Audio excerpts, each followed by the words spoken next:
bienvenue sur Anactu du 30 avril. Aujourd'hui, nous recevons Youssef Indy sur notre studio. Alors, bonjour Youssef. Bonjour. On va s'équilibrer un petit peu. Je vous remercie d'être présent sur notre studio. C'est un honneur de vous recevoir. Merci pour l'invitation, merci beaucoup. Avec plaisir. Et alors aujourd'hui, on a décidé d'entamer un sujet qui est un peu moins d'actualité, on va dire, puisque bon, on a parlé beaucoup d'Israël, de la Palestine, et on avait envie de vous recevoir sur un autre thème qui était le monothéisme, les origines du monothéisme. Donc, je vais vous laisser vous présenter un tout petit peu, donner un peu votre CV à nos auditeurs, et puis on démarre. Je m'appelle Youssef Indy, je suis né au Maroc en 1985, je suis arrivé en France à l'âge de 5 ans. Je suis chercheur, auteur, écrivain, j'ai écrit 10 livres, là je viens de terminer la rédaction du 11e qui sort incessamment sous peu, qui s'appelle « Comprendre le conflit israélo-palestinien » aux éditions Contre-Culture. J'ai beaucoup travaillé sur les questions géopolitiques, le sionisme, le messianisme. Mon précédent ouvrage, paru l'année dernière, a pour titre « La guerre des États-Unis contre l'Europe ». Je suis cofondateur du think tank et site strategica.fr avec Pierre-Antoine Plaquevent, et vous pouvez y retrouver un certain nombre de nos articles et dossiers. Voilà. J'ai fait court. Super, bah oui, c'est très bien. Donc, ben voilà, on va entamer ce sujet qui est intéressant puisque, bon, je veux dire, comment se fait-il qu'on passe d'une religion qui était au départ plus vite polythéiste à une religion monothéiste? Donc, peut-être parler des origines de cette religion. Alors, ça se passe où déjà?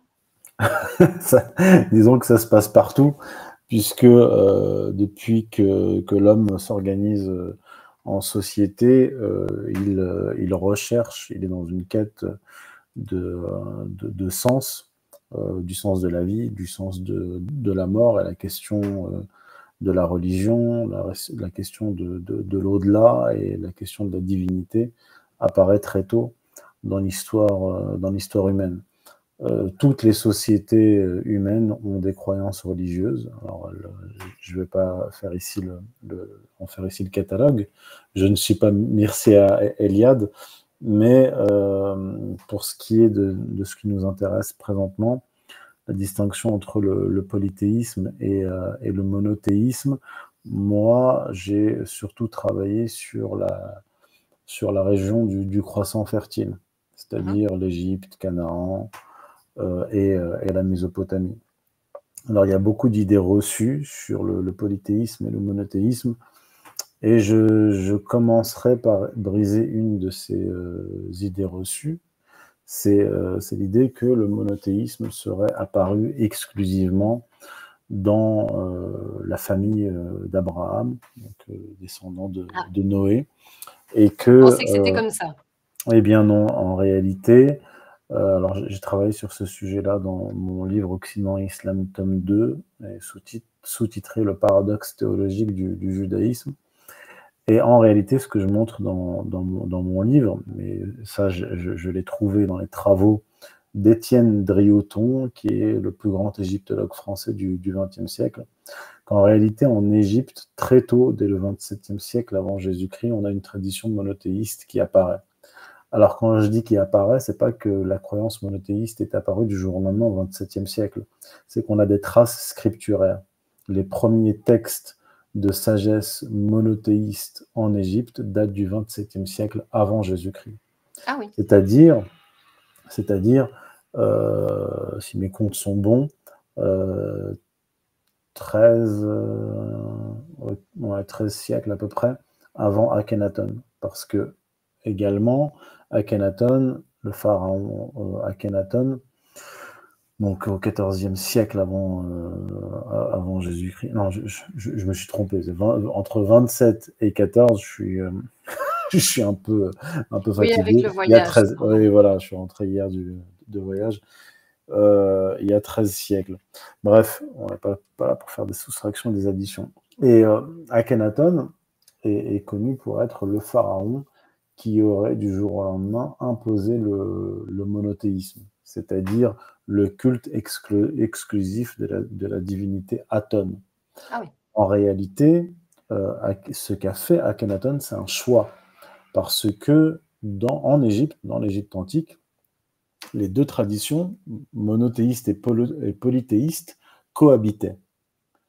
Le monothéisme n'a pas exclu le polythéisme. Alors ça peut paraître étrange, mais parce que dans la religion égyptienne, on va présenter les choses telles quelles, dans la religion égyptienne, il n'y avait pas de concept de vérité.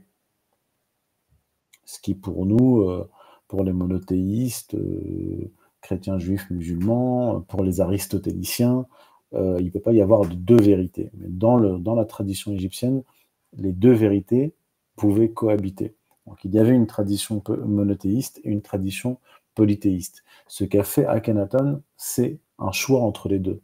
Il a choisi le monothéisme.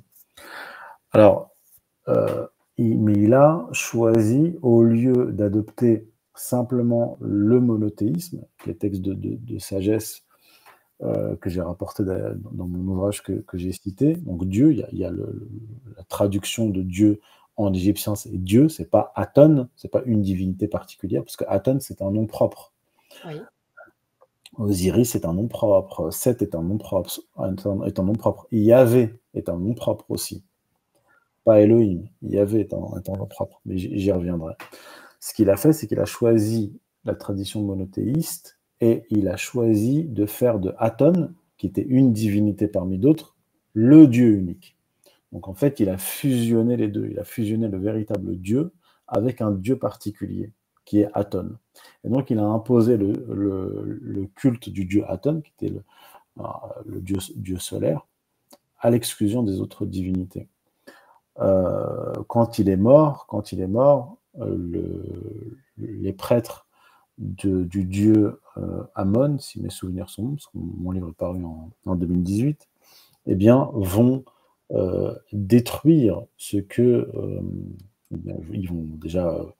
on verra des sculptures d'Akhenaton sont limées, sont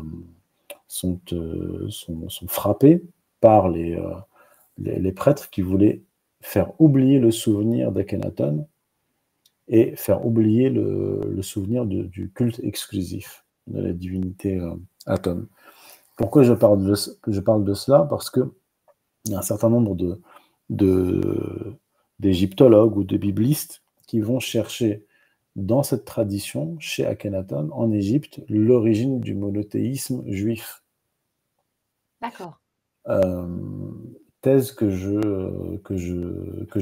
rejette. Je ne vais pas ici en faire la démonstration, ça nous emmènerait trop loin.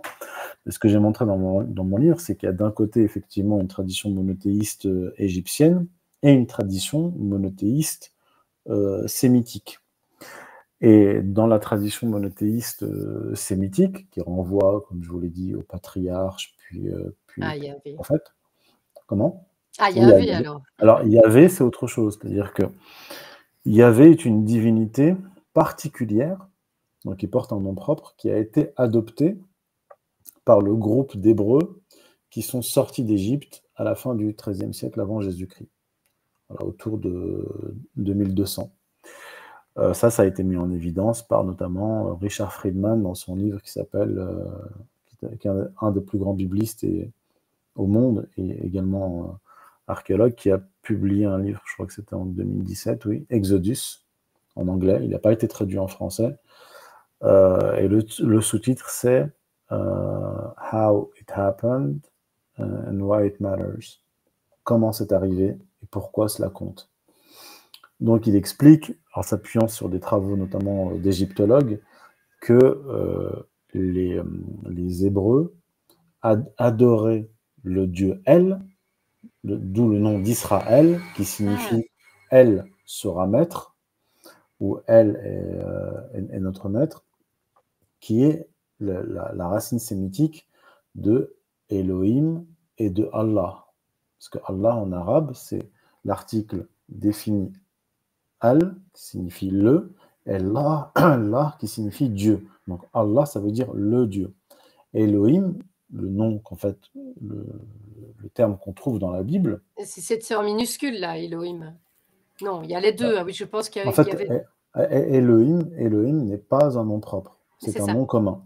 C'est ça. Alors, Voilà. Elohim peut se traduire. Bon, Elohim se traduit souvent, enfin, la plupart du temps en fait, dans la Bible, par Dieu au singulier. Or, le im est un pluriel. Alors, il y a C'est ça. différentes interprétations. Parce qu'en hébreu comme en arabe, il y a un pluriel de nombre et un pluriel de majesté. Donc, Ah oui, Elohim ne signifie pas nécessairement plusieurs dieux. d'accord. C'est un pluriel de C'est un peu comme majesté. vous. C'est un peu comme vous. Voilà. Ou comme quand Dieu s'exprime, par exemple dans le Coran, il utilise le pronom nahnu, qui veut dire nous. Mais il est seul, mais c'est un pluriel de majesté. Voilà. Et donc, on a des traces archéologiques qui remontent au XIIIe siècle et même au XVe siècle avant Jésus-Christ, qui montrent qu'il y avait un peuple à Canaan qui s'appelait Israël. C'est des traces archéologiques égyptiennes, puisque les Égyptiens faisaient des listes de peuples avoisinants et de peuples qu'ils avaient conquis ou détruits. Et donc le nom d'Israël apparaît sur des stèles et piédestals, donc des pièces archéologiques égyptiennes qui remontent au XIVe, XVe siècle. Et Yahvé apparaît tardivement dans la tradition juive, en réalité, plutôt dans la tradition hébraïque, parce que c'était une divinité qui était adorée par un groupe de peuples sémitiques, les Chassous, qui vivaient entre Madian. Alors Madian, c'est la région où était allé Moïse. Vous savez, c'est là où il se réfugie, et c'est là que Dieu lui parle. Et Près du mont ensuite, Sinaï. le mont Sinaï, c'est dans le Sinaï, mais disons que le mont Sinaï, c'est le chemin qui C'est ce mène qu'il a. vers... D'accord, Voilà. ok. Voilà. Disons que Madian, c'est au nord-ouest de l'Arabie. D'accord. Voilà, donc quand vous sortez d'Égypte, vous arrivez à Madian. Et donc ce peuple-là, ce groupe de tribus, les Chassous qui vivaient entre l'Égypte et Madian, donc dans le Sinaï, adorait une divinité qui s'appelait, on le vocalise normalement, Yahoo. Alors certains disent Yahweh, d'autres Yahoua, mais c'est Yahoo. Et c'était une divinité de l'orage, une divinité de la guerre dans le désert. Donc une divinité violente. Pourquoi l'orage? Puisqu'on vit dans le désert et donc on a besoin d'une divinité qui fait pleuvoir. Et lorsque les Hébreux, le groupe d'Hébreux sortis d'Égypte, errent dans le Sinaï, avant de s'installer à Canaan, ils adoptent, comme le rapporte le récit de la Bible, le veau d'or. Le veau d'or, alors c'est pas dit dans la Bible, mais c'est dit dans le Coran. Il est dit qu'ils adoptent le veau d'or parce qu'ils sont au contact d'un peuple polythéiste et ils demandent, les Hébreux, à Moïse qu'il leur fasse une divinité telle que la divinité de ce peuple. Et Moïse leur répond, là c'est dans le Coran, pas dans la Bible, vous êtes un peuple de polythéistes patentés. Bref, vous connaissez l'histoire. Ensuite, Moïse monte au mont Sinaï, il redescend et il les voit en train d'adorer le veau d'or. Exactement. Il jette les tablettes par terre. Voilà. Et dans cette période-là, donc après le départ de Moïse, après la mort de Moïse, ils adoptent Yahvé. Et en fait, le récit du veau d'or met en évidence que les Hébreux, même en étant avec Moïse, sont restés dans des habitudes polythéistes. Et à plus forte raison quand Moïse part. Bref, ils adoptent Yahvé et ils apportent Yahvé chez Israël. Parce que rappelez-vous, il y avait déjà un peuple d'Israël qui vivait à Canaan. Donc le peuple d'Hébreux sorti d'Égypte va rejoindre le peuple d'Israël à Canaan. Pourquoi je dis ça? Parce qu'en fait, on a des traces historiques et des preuves de la présence de Sémites, donc venus de Canaan, en Égypte depuis le XVIIe siècle avant Jésus-Christ. C'est le fameux récit de Jacob. Jacob qui quitte Canaan et qui s'installe qui va avec ses fils en Égypte. C'est d'abord le récit de Joseph vendu à des esclaves qui se retrouvent en Égypte. Et en fait, on a des preuves de la présence non seulement de Sémites en Égypte, mais de Sémites au plus haut niveau de l'État égyptien, qui a occupé des postes de ministre. C'est l'histoire de Joseph, qui devient ministre principal. Bref. Donc on a un peuple, on a un groupe d'Hébreux qui vit en Égypte, et on a un peuple d'Israël qui vit à Canaan. Et les Hébreux sortent d'Égypte et rejoignent le peuple d'Israël. D'ailleurs, le groupe, ou une partie du groupe, les chefs du groupe d'Hébreux sortis d'Égypte s'appellent les Lévites. Vous savez, la tribu de Lévi. Et la racine sémitique de Lévi, de Lévite, c'est rejoint. Ceux qui rejoignent, ceux qui se rattachent à. Donc ils sortent d'Égypte et ils rejoignent le peuple d'Israël à Canaan. Et quand ils rejoignent Israël, ils importent avec eux Yahvé, c'est-à-dire la croyance en Yahvé. Alors ils arrivent peu à peu à imposer Yahvé au peuple d'Israël. Comment ils y arrivent? Déjà, ils ont le récit de l'Exode, avec le récit de la mer Rouge. Ils sont les seuls à avoir connu Moïse, les Lévites, ceux qui sont sortis d'Égypte, puisque Moïse est mort dans le désert. Les Israélites ne l'ont pas connu. Et ils ont avec eux la Torah. Donc en fait, ils ont un récit, ils ont une légitimité, ils ont la Torah qui leur donne le statut de prêtre et d'enseignant du peuple d'Israël installé. Et donc c'est sur la durée, grâce à cette légitimité, ou plutôt à cause de cette légitimité qui vont imposer Yahvé, qui vont imposer le culte de Yahvé. C'est pour ça que quand vous lisez la Bible hébraïque, vous avez dans les mêmes récits ce qu'on appelle la version élohiste et la version yaviste. C'est ça, les deux se côtoient. Voilà, les deux. En fait, on a une version de la Torah, je simplifie, une version de la Torah rédigée avec le Dieu Elohim, et la même histoire rédigée avec le Dieu Yahvé. Et ensuite, il y a eu une fusion de deux versions de la Torah, qui va donner le doublet. Puis ensuite, il va y avoir d'autres versions qui vont être ensuite fusionnées. On va rester aux deux premières versions. Donc vous avez la version, le récit élohiste et le récit yaviste. Et on voit qu'il y a des différences parce que quand on lit la Torah avec attention, on se rend compte qu'il y a un récit, par exemple le récit du déluge. Quand on lit la Torah, on voit qu'il y a une version du déluge, puis ça continue avec une autre version de la même histoire, mais dans une version différente. Une version yaviste et une version élohiste. Pareil pour la Genèse, et ainsi de suite. Donc en fait, on comprend, les biblistes ont compris assez tôt, qu'en réalité, on avait affaire à deux scribes ou deux groupes de scribes qui ont rédigé, les mêmes textes. Ont rédigé la même histoire avec des variantes. Il y a une histoire, par exemple, de Moïse, où c'est Moïse qui a le bâton et qui transforme son bâton en serpent, etc. Et ensuite, on a le récit où c'est Aaron qui le fait. Oui, c'est Aaron qui est mis en avant. Alors, ça s'explique du fait que il y a des prêtres moshites et des prêtres aaroniens. Les prêtres moshites sont les descendants de Moïse, les prêtres lévites, et les prêtres aaroniens sont les descendants de Aaron. Donc, chacun des deux groupes va rédiger une version qui va favoriser son ancêtre. D'accord, mais ces versions-là, au départ, elles n'étaient pas ensemble. On les a remises ensemble après. On les a remises ensemble après quoi? Après, parce qu'en fait, il y avait un royaume d'Israël, puis le royaume d'Israël s'est divisé en deux royaumes. Le royaume du Nord, donc ça s'est passé autour de 920 avant Jésus-Christ, la séparation. Donc le royaume du Nord, le royaume d'Israël, et le royaume du Sud, le royaume de Juda. D'accord. Et les deux, donc on avait une caste sacerdotale, les prêtres, qui étaient divisés en deux royaumes en fait. Et quand les Assyriens en 722 avant Jésus-Christ ont détruit le royaume d'Israël, beaucoup d'Hébreux du royaume du Nord, et dont les prêtres, se réfugient vers le sud.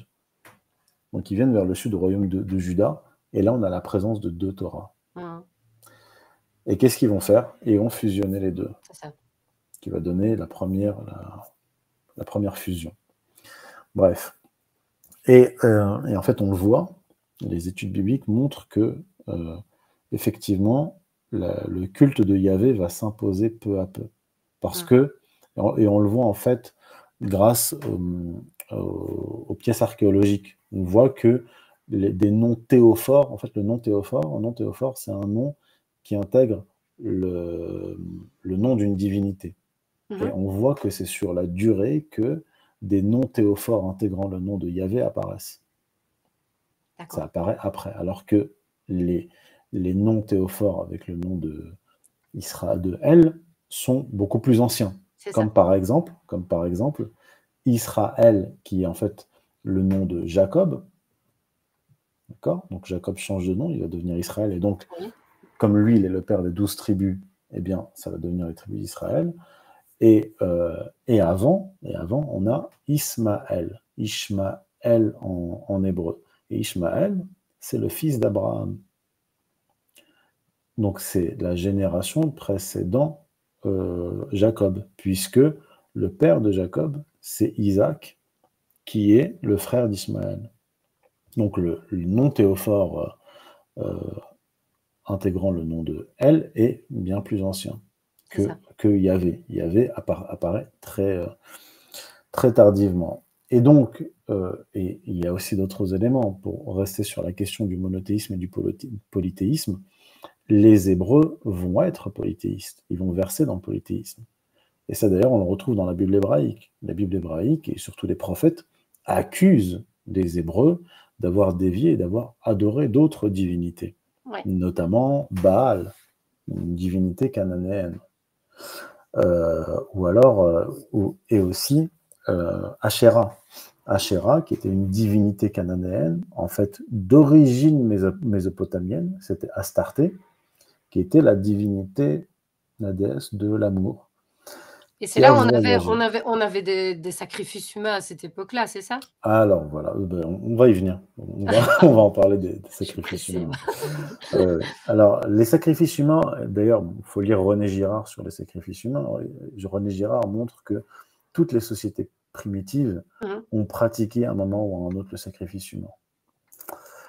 Mais je vais y venir. Donc, je reste sur Astarté pour l'instant. Astarté qui était une déesse mésopotamienne qui va voyager jusqu'à Canaan, qui va adopter le nom de Asherah, adopté ensuite par les Hébreux, et qui vont en faire la parèdre de Yahvé, c'est-à-dire la compagne de Yahvé. D'accord.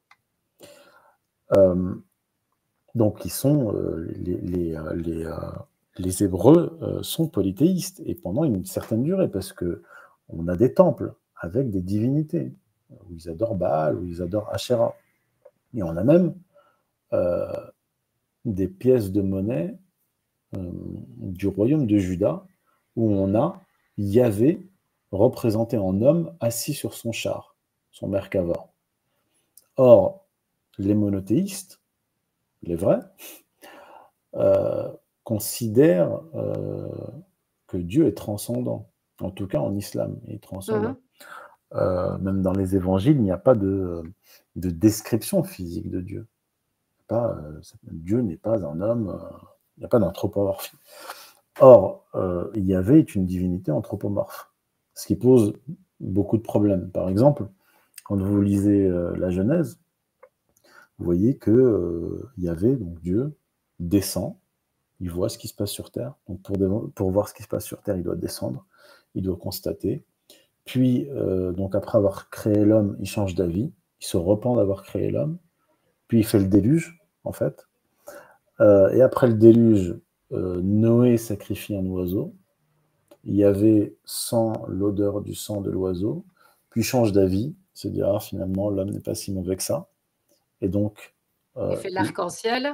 Voilà, et il autorise Noé, donc il dit « Multipliez-vous, croissez, multipliez-vous ». Donc c'est un Dieu anthropomorphe, il n'est pas omniscient, il n'est pas omnipotent, il ne connaît pas l'avenir, puisque il se repent. Alors que dans le Coran, il y a des réponses, c'est-à-dire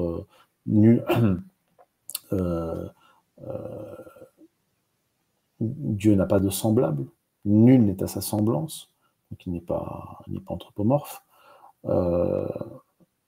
Dieu a créé la terre et les cieux en 6 cycles, et il ne sait pas, il n'a été touché ni par la fatigue, ni par et aucune somnolence ne le touche, alors que dans la Bible hébraïque, Il se Dieu aurait repose le créé, 7e voilà, jour. il se repose le 7e jour, et ainsi de suite. Donc on a une anthropomorphie. Cette anthropomorphie vient du fait que Yahvé est une divinité du monde polythéiste. La divinité du monde polythéiste était soit des monstres, soit la plupart du temps des hommes, en fait.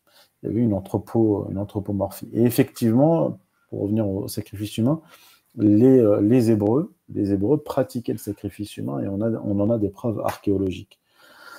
Et on a aussi des preuves bibliques où Yahvé demande des sacrifices d'enfants. Et on a trouvé ce qu'on appelle les tophètes, des brûloirs,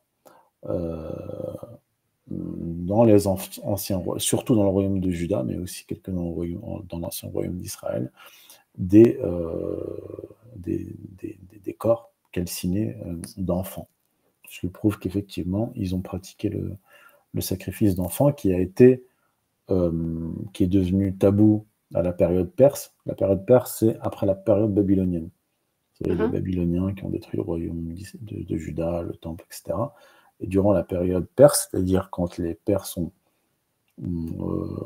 écrasé les Babyloniens et qu'ils ont ramené les Judéens en Juda et qu'ils les ont aidés à reconstruire le temple, à ce moment-là, les prêtres, lévites, donc les prêtres hébreux, ont interdit le sacrifice humain définitivement. Mais le sacrifice humain avait été déjà condamné par les prophètes. Puisque les prophètes disent, donc ils parlent au nom de Dieu, Dieu qui dit ils ont sacrifié leurs enfants, or je ne leur ai jamais donné un tel ordre, ça n'est jamais venu à mon cœur. Voilà. Donc il y a une déviance. Et donc les Hébreux, à un moment donné, ils vont... en fait, il y a une ambiguïté entre ce qu'on appelle le polythéisme et la monolatrie. La monolatrie, c'est quand on adore une divinité, mais qu'on croit, on reconnaît l'existence d'autres divinités. Et les Hébreux ont été à un moment donné monolâtres. C'est-à-dire qu'ils ont adoré Yahvé à l'exclusion d'autres divinités, mais en croyant... C'est quoi? C'est un peu comme le panthéiste? Non. Non, le panthéisme, c'est encore autre chose. Ça, c'est, oui, c'est voilà. juste, c'est pour la nature. Mais je réponds sur le panthéisme, comme ça c'est fait. Non, c'est très simple.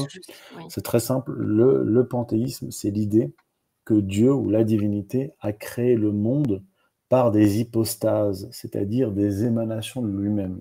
Une émanation de lui-même. Comme par exemple dans le stoïcisme, où l'on croit que Zeus a créé le monde par le logos, par le verbe, par l'intelligence. Et que le logos... C'est comme la Kabbale, comme le soufisme, etc. C'est un peu toute alors pas dans le soufisme, dans la Kabbale, oui, la Kabbale va reprendre cette idée-là, pas stoïcienne, mais gnostique, dans le gnosticisme, parce que dans le gnosticisme, il y a cette idée-là de panthéisme, c'est-à-dire que la divinité éloignée a créé le monde, notamment par un agent créateur qui est le démiurge,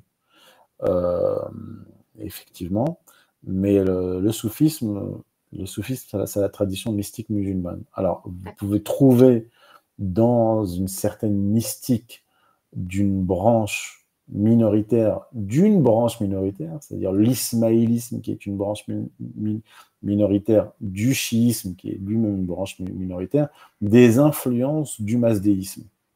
Et je ne dirais pas qu'il y a forcément c'est pas forcément du panthéisme, c'est autre chose. Il y a la théophanie, etc. Bref, on va laisser ça. Oui, non, mais c'est parce que bon, voilà. Ça sera pour un autre sujet peut-être, voilà, parce que ça, c'est vrai que c'est peut-être intéressant. Et donc, effectivement, les Hébreux vont dévier. Et ce qui va se passer avec la tradition juive, c'est que les Juifs vont revenir au monothéisme à l'époque perse, comme je vous l'ai dit, en rejetant totalement le polythéisme, bien sûr, et même la monolatrie. C'est le fameux passage de la Bible qui est tardif, donc des scripts tardifs, qui dit Shema Yisraël, Yahu Elohenu, Yahu Echad. C'est écoute Israël, Dieu, Yahvé est notre Dieu, et Yahvé est un. C'est-à-dire qu'il n'y a pas d'autre divinité.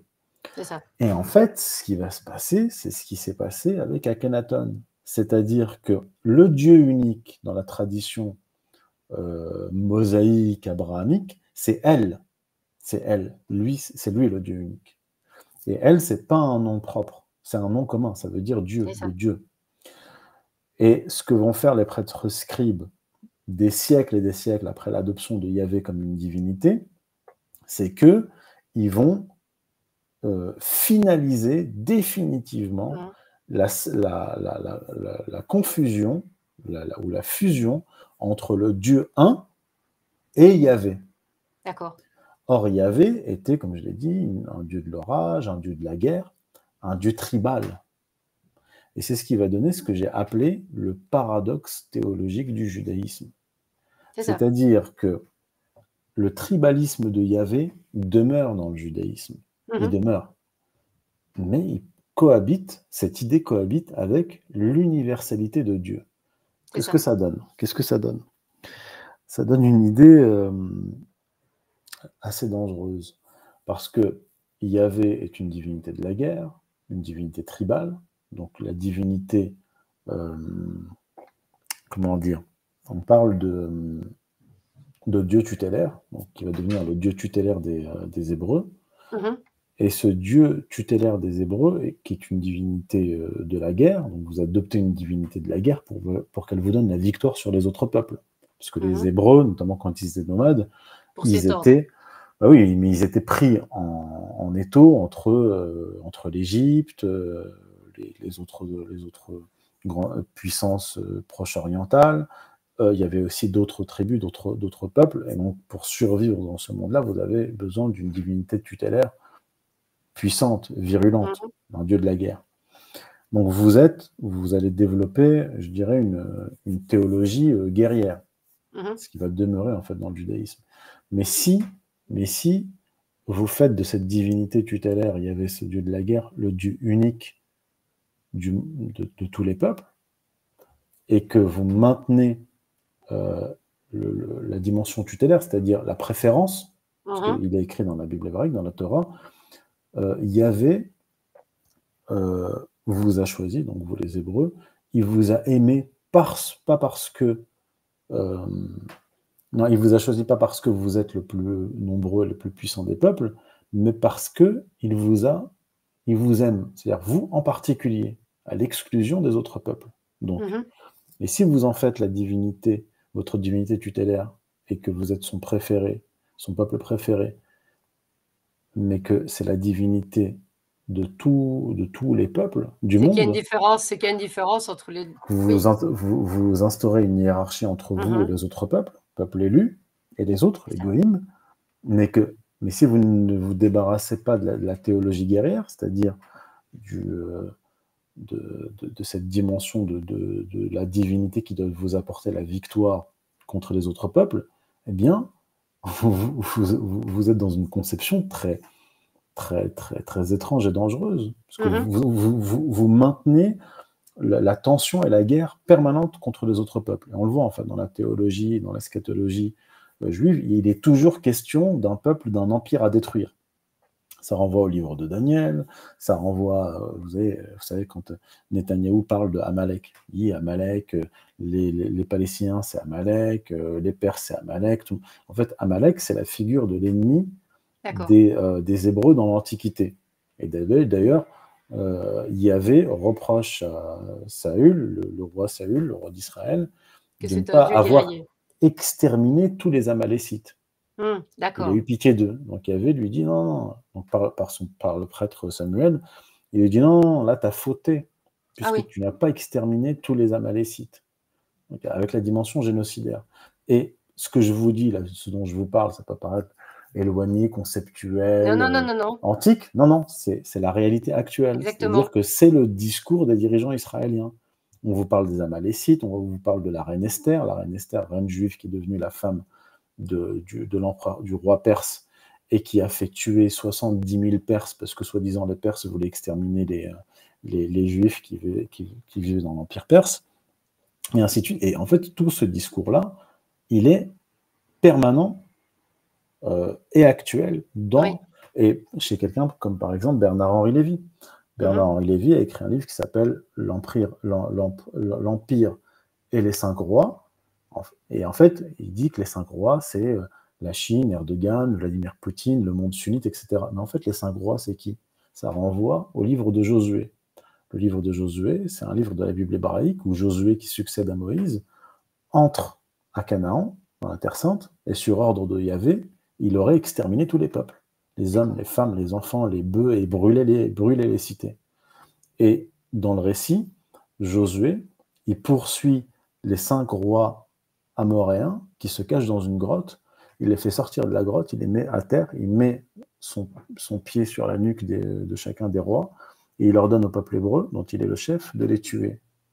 Et en fait, BHL, quand il écrit l'Empire et les cinq rois, il fait référence aux cinq rois. C'est ça. Aux cinq rois du livre de Josué. Et il dit les cinq rois qu'il faut détruire, en fait, c'est la Chine, il faut détruire la Chine, il faut détruire la Russie, il faut détruire l'Iran, il faut détruire la Turquie, il faut détruire le monde sunnite, etc. Voilà. Oui, c'est très encourageant, merci. Oui, ça donne une idée effectivement de la violence au niveau de leurs croyances. Et à l'heure actuelle, c'est vrai qu'on le voit parfaitement, qu'ils imposent, qui sont toujours dans une envie de colonisation. La colonisation de la Palestine, pour les sionistes, d'ailleurs depuis le début, c'est l'application du livre de Josué, qui est considéré comme un manuel de conquête. Et quand on voit ce qui s'est passé, par exemple, en 1948, tout le monde a entendu parler du village de Deir Yassin, mais il y a eu de nombreux autres villages qui ont subi le même sort, qui ont été détruits, rasés, etc., où il y a des kibboutz actuellement. En fait, les sionistes, même athées, ont suivi le modèle du livre de Josué. Un peu comme les pères pèlerins et les Anglais, les anglo-saxons, qui se prenaient pour le peuple hébreu et qui, lorsqu'ils sont arrivés en Amérique, ont exterminé les Indiens en suivant le modèle du livre de Josué. D'accord. Alors, ça me fait rire parce que ça me fait penser à récemment, l'anthropologue et démographe Emmanuel Todd a dit dans une conférence, je cite, « L'Ancien Testament, c'est une maladie mentale », je résume, mais il a dit maladie mentale, après il s'est rattrapé, et il dit « Tous ceux qui le lisent se prennent pour le peuple élu ». Et c'est vrai, c'est vrai. On trouve ça chez les Anglais, on trouve ça chez les Hollandais, notamment en Afrique du Sud. Bien sûr, on trouve ça chez les Juifs, puisque c'est leur livre. Et même chez d'autres. Alors, il y a des communautés noires américaines qui disent qu'ils sont les nouveaux Hébreux, les nouveaux élus. Donc, l'Ancien Testament, si on le lit au pied de la lettre, alors que l'Église catholique, elle, d'abord, dans le monde catholique, le catholique de base ne lit pas l'Ancien Testament librement. C'est ça, oui, tout à fait, voilà. Exactement. Il a été aboli, on est bien d'accord, il a été aboli par l'arrivée de Jésus. Alors, disons que l'Ancien Testament est intégré à la Bible des catholiques. Mais les catholiques disent qu'il faut lire l'Ancien Testament à la lumière du Nouveau Testament. C'est ça. Donc, il y a beaucoup de récits, les récits dont j'ai parlé, qui pour les catholiques ne sont absolument pas et ne peuvent pas être des manuels politiques. C'est ça. Ça appartient à l'histoire antique, qu'il faut interpréter, qu'il faut voir comme des allégories. Et là, quand on a cette conception-là, pas de danger. Mais tout de même, avec le protestantisme, le fait que l'Église catholique ait maintenu l'Ancien Testament et ne l'a pas expurgé de ses livres et de ses passages génocidaires, par exemple, va ouvrir une porte dangereuse au protestantisme par la suite. Quand les protestants arrivent, émergent historiquement, ils vont s'emparer de l'Ancien Testament. Les luthériens, les calvinistes et les autres, aujourd'hui les évangéliques, par exemple.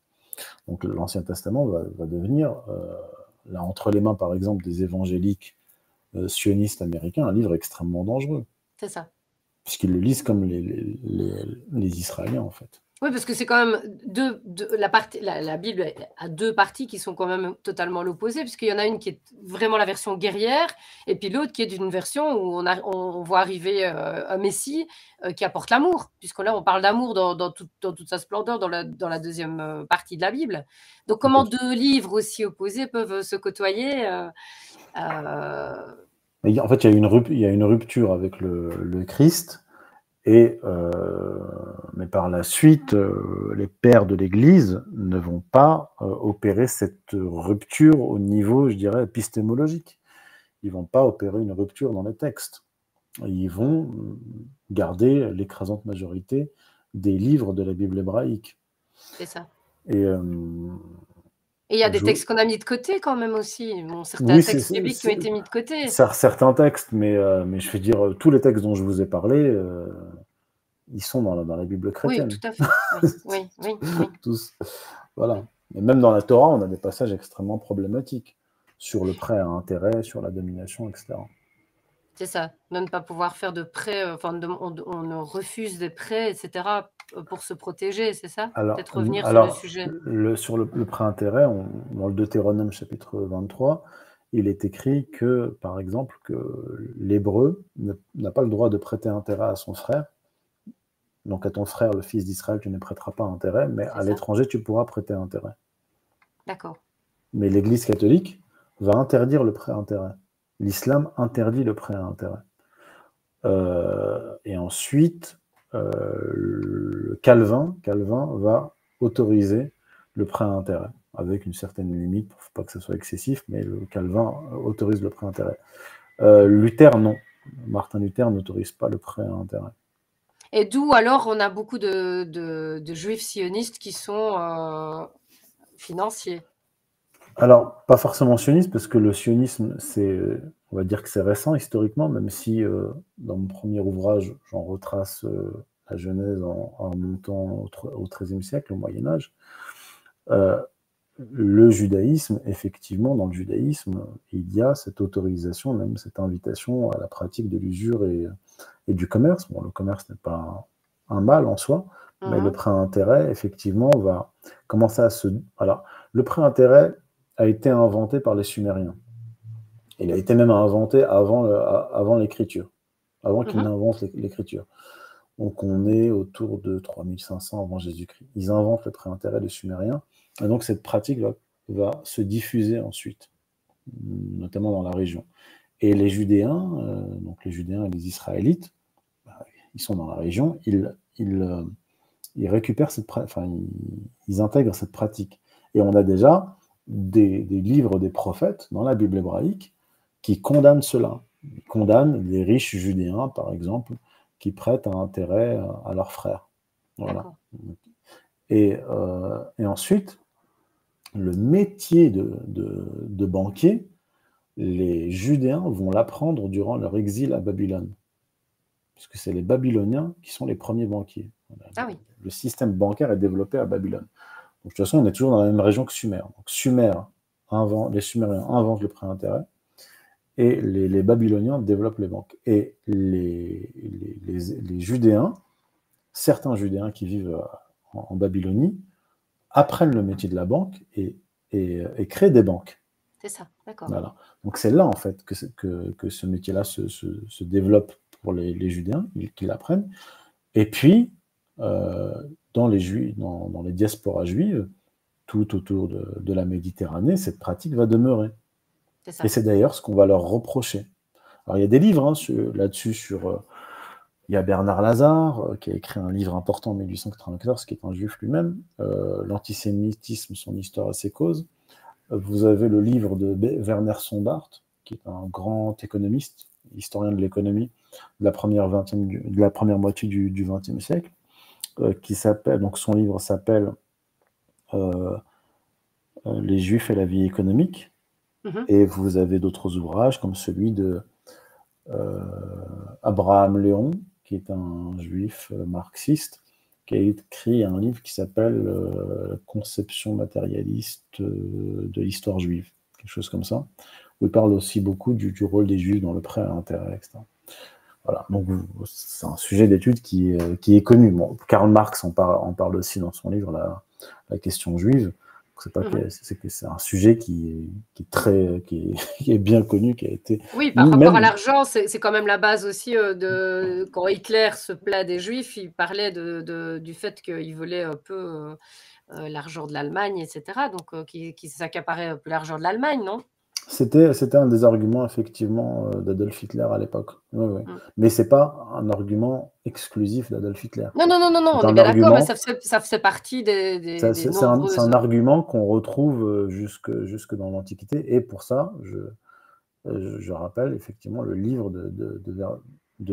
comment dire, de, de Bernard Lazare, parce que lui, il se concentre vraiment sur la question de l'antisémitisme, et il traite notamment du lien entre l'antisémitisme, qu'on va voir se développer en fait partout, du lien entre l'antisémitisme et le prêt à intérêt, mais pas seulement, puisque les juifs, ou plutôt des juifs, jouaient aussi le rôle de collecteurs d'impôts dans différentes régions où ils ont habité. Et donc, les autochtones les voyaient, outre le fait qu'ils prêtaient un intérêt des fois avec des taux exorbitants, ils les voyaient comme ceux qui venaient leur prendre l'argent. Et ça a donné lieu, par exemple, au fameux livre de William Shakespeare, le Marchand de Venise, le personnage de Shylock. D'accord. Ça reste, oui. Oui, donc il n'y a pas qu'Hitler. Non, non, non, non, mais de toute manière, encore à l'heure actuelle, je sais qu'en Belgique, on a des régions de la Belgique où c'est diamantaire et on sait que c'est Anvers. leur. Mais oui, exactement. Donc, c'est toujours d'actualité à l'heure actuelle.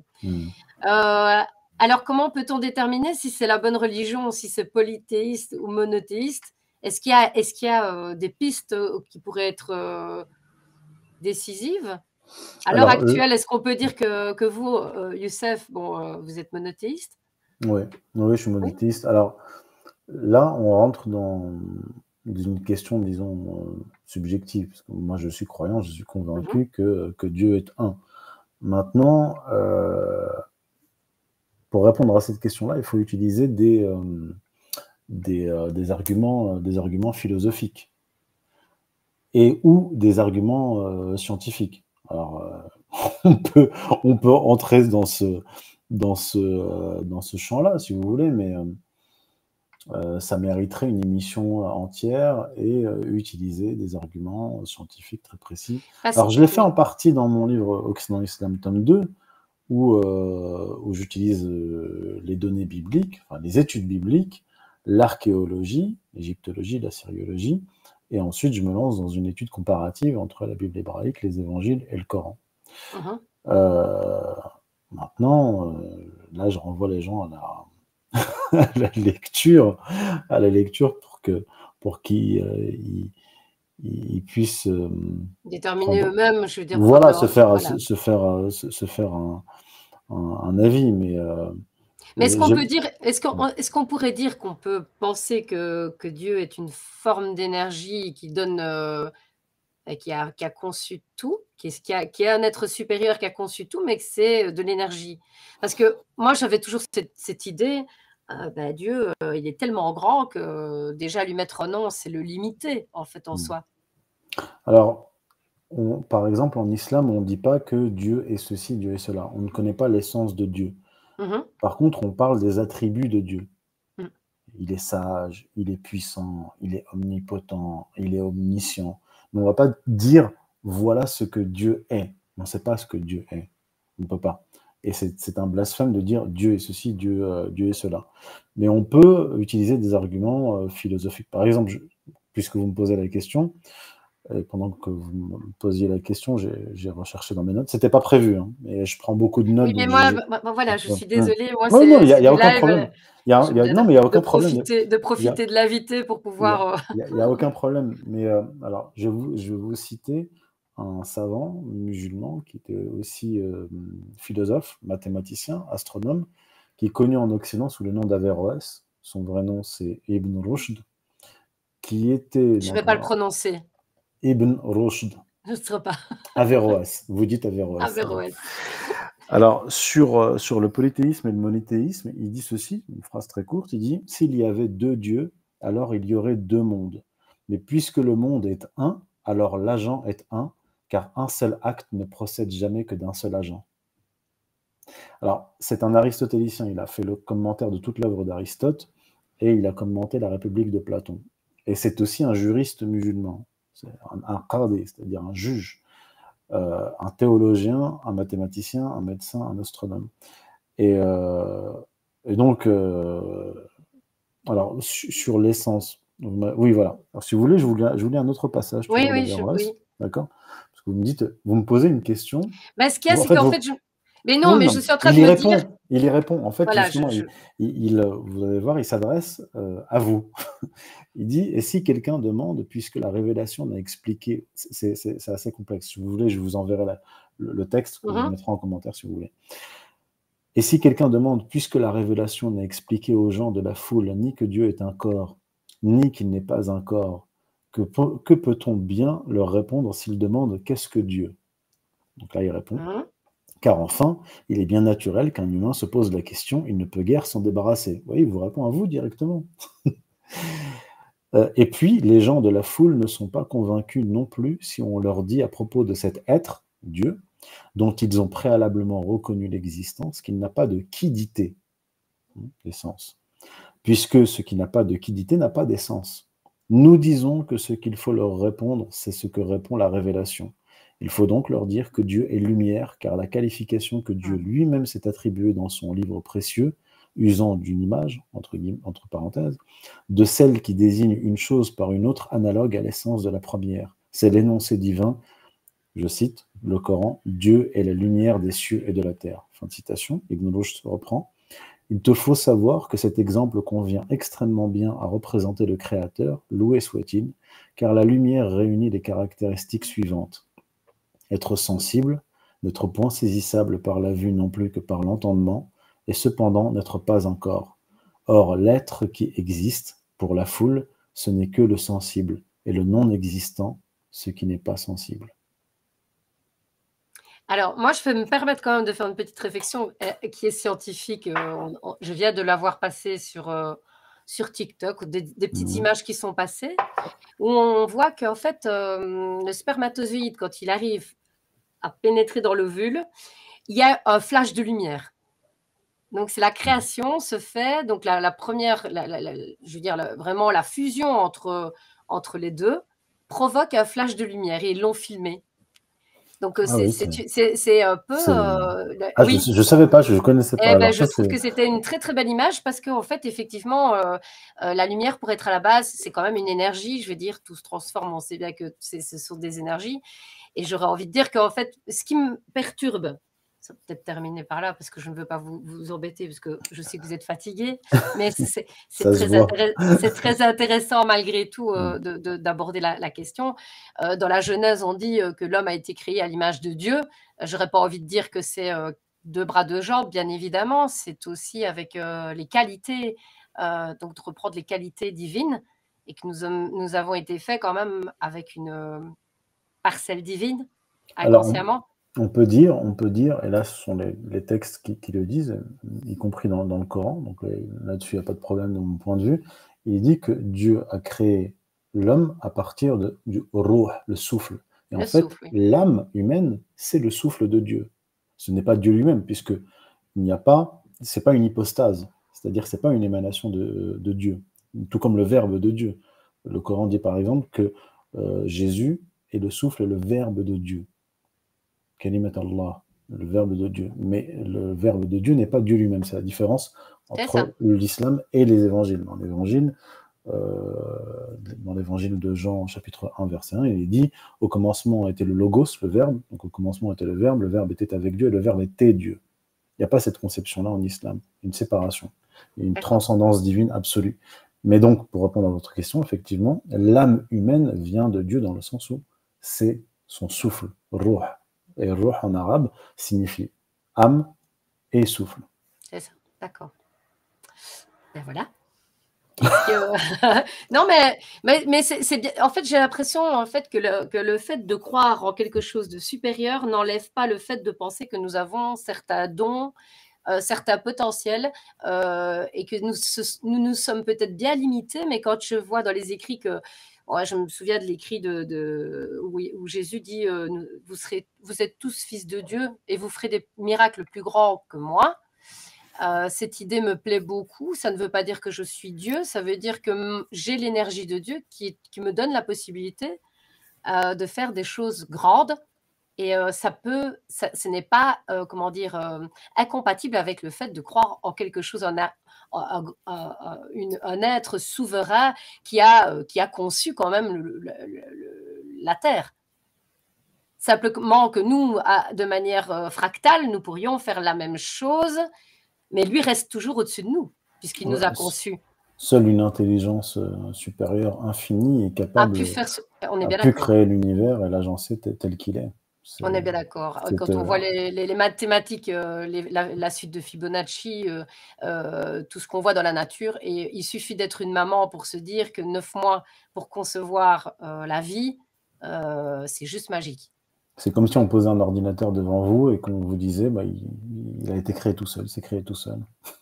Il n'y a pas d'ingénieur, rien du tout, c'est là. Par oui, hasard. on est bien d'accord. Voilà. Je pense qu'en fait, nous sommes dans une génération où on avait perdu ce côté spiritualité et que de plus en plus, on retrouve les connexions avec le divin. Est-ce que c'est un signe des temps de la fin? Ah ouais, là, non, mais j'arrête. Bah, c'est la fameuse phrase de... Ah, j'ai oublié son nom. Le 21e siècle sera spirituel ou ne sera pas. Parce qu'en fait, disons qu'on a connu deux grandes phases récemment, c'est-à-dire la religion, structurant les civilisations, les sociétés, l'effondrement de ces religions traditionnelles, notamment en Occident, qui ont été remplacées, notamment le christianisme, par des idéologies modernes. Les idéologies modernes se sont effondrées, et là, il y a un vide qui conduit à un chaos, à un nihilisme qui prend la forme du LGBTisme, du wokisme, par exemple, ou de la cancel culture, mais qui va nécessairement pousser l'homme à revenir, ou à chercher une religion. Donc, soit on va avoir une superstition qui est déjà là, en fait. Quand le religieux disparaît, c'est la superstition qui prend sa place, soit de fausses religions, soit un retour aux religions traditionnelles. C'est ça. Ben voilà. Je pense qu'on a fait une petite émission. J'ai suivi le timing, hein, vous avez vu. Merci beaucoup, merci beaucoup. Je respecte le fait que vous avez beaucoup voyagé et il est temps de vous reposer un petit peu.